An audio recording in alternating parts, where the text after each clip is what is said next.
En 1897 salió Drácula, la novela de Bram Stoker, y es aquel conde rumano la referencia más popular de la existencia de los vampiros que tenemos. Su historia quedó plasmada en el libro que le dio su salto a la fama. Sin embargo, para conocer la historia de los vampiros tenemos que ir más atrás en el tiempo.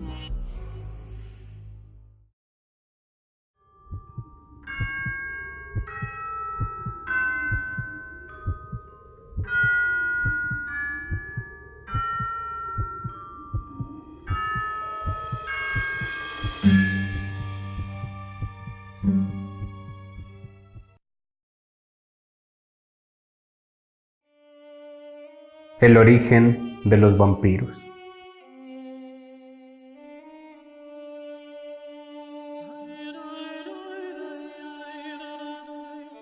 En 1732 la existencia de la historia de un supuesto vampiro en Medheva cogió fuerza. La historia decía que un hombre que cometía sus crímenes de noche y que había vuelto de la muerte, irrumpía en las casas y arrebataba a los que aún estaban vivos lo que los hacía seres vivientes. Su nombre era Arnold Paole. En aquella época se le atribuía haber iniciado una epidemia de vampirismo que afectó a 16 ciudadanos en Medveja.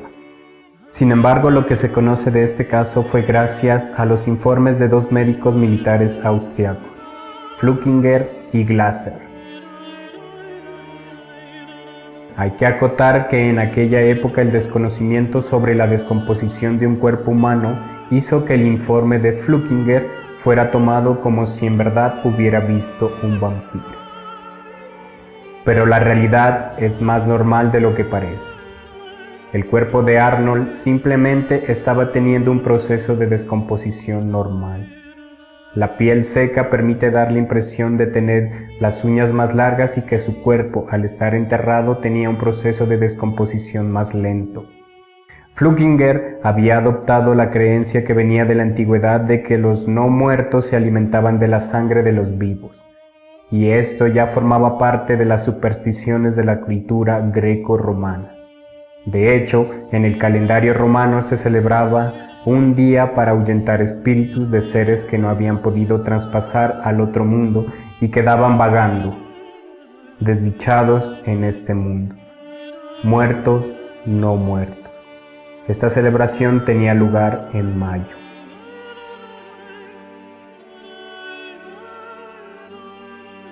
El informe final de Flückiger destaca hoy en día la ignorancia de aquel entonces acerca del proceso de descomposición de un cuerpo, propagándose aquella historia por toda Europa, lo que hizo que la historia del vampiro se haga más fuerte.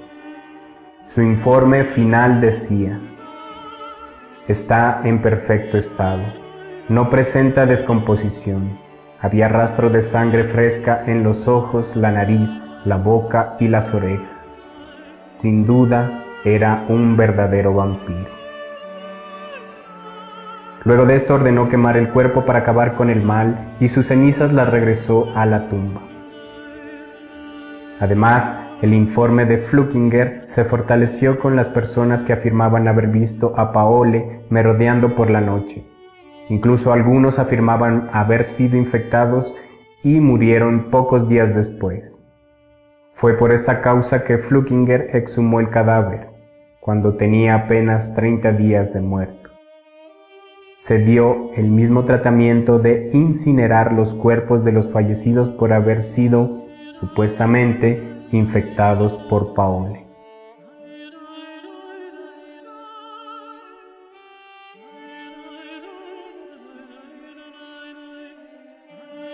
Veinte años después se siguen atendiendo supuestos brotes de vampirismo. El temor se expande por todo el reino austriaco. Fue entonces cuando la emperatriz María Teresa quiere dar fin a esta fantasía. Es cuando solicita a su médico estudiar los casos de vampirismo a fondo.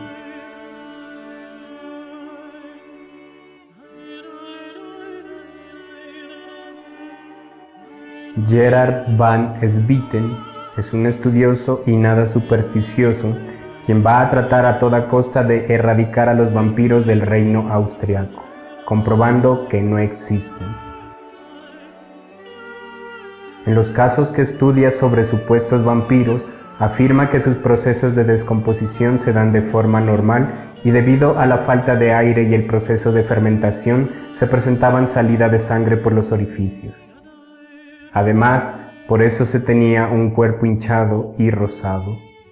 Sus informes dieron un parte de tranquilidad en Viena, y al poder explicar las características que había encontrado Flückiger, el vampirismo estaba condenado a desaparecer. Los tratados en contra del vampirismo comienzan a crecer como la espuma. Entre ellos, el Papa contribuye su tratado y afirma que el vampirismo son alucinaciones de personas enfermas. Incluso, el 1 de marzo de 1755, nace el Decreto de los Vampiros, que ejecuta penas severas en contra de quienes desentierren cadáveres para clavarles estacas en el pecho sin autorización alguna.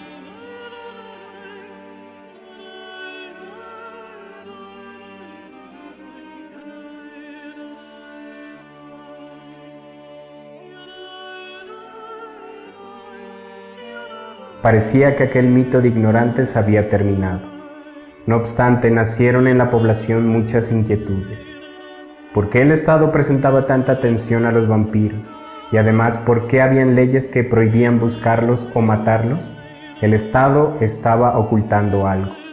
¿Por qué tanto empeño en acabar con algo que no existe?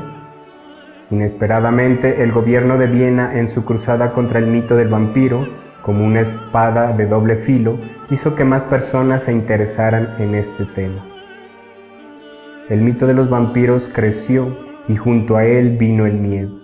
Las personas creían que podían convertirse en vampiros por una maldición, un terrible crimen o por ser atacado por un vampiro. Nada te podía defender. Cualquier persona podía convertirse en esos seres tan despreciables y que infundían tanto miedo.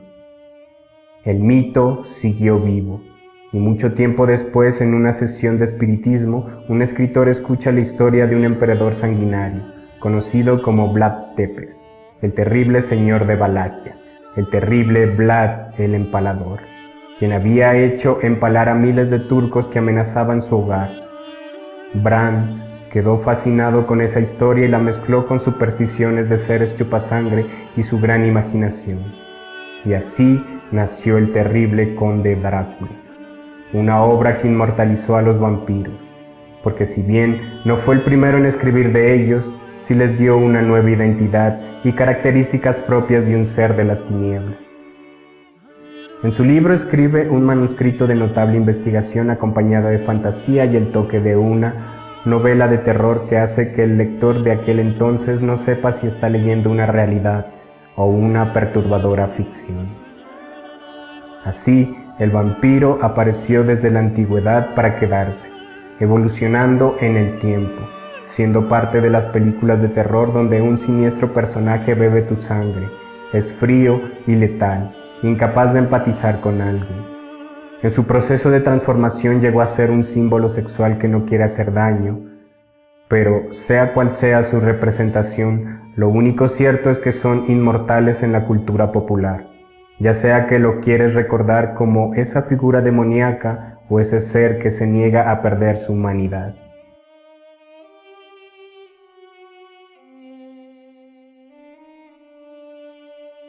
Incluso en países como Rumania, hoy en día se aseguran de que el muerto no regrese, impregnan ataúdes con ajo, ponen velas para que el muerto encuentre la luz del más allá y tal vez la más extraña es que les clavan una estaca en el pecho. Bueno, hoy en día es simbólico, tan solo calientan una aguja y la ponen en el cadáver. En Irlanda del Norte, en 2009, encuentran un cementerio antiguo. Desenterraron cerca de 3.000 esqueletos, encontrando como dato curioso que algunos tenían piedras encima para que estos muertos no se puedan levantar. Y en otros cementerios británicos se han encontrado cadáveres clavados intencionalmente. Seguramente los clavos tenían la misión de impedir que los muertos se levanten. Fue de esta manera como nació el vampiro, y cómo se convirtió en un ícono del terror, un ícono que siempre estará presente en la literatura,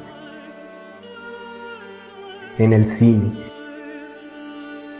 en los cómics, y para los amantes del terror que amamos las historias de hombres que no están muertos, pero tampoco vivos, seres que se alimentan de sangre, seres carentes de humanidad que son capaces de cometer las peores abominaciones del mundo, los vampiros siempre estarán vivos.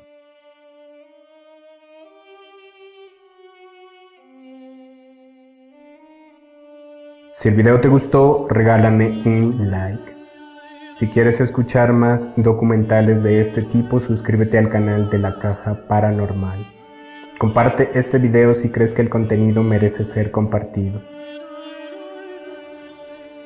Yo soy Luis y esto fue La Caja Paranormal. Nos vemos en un próximo video.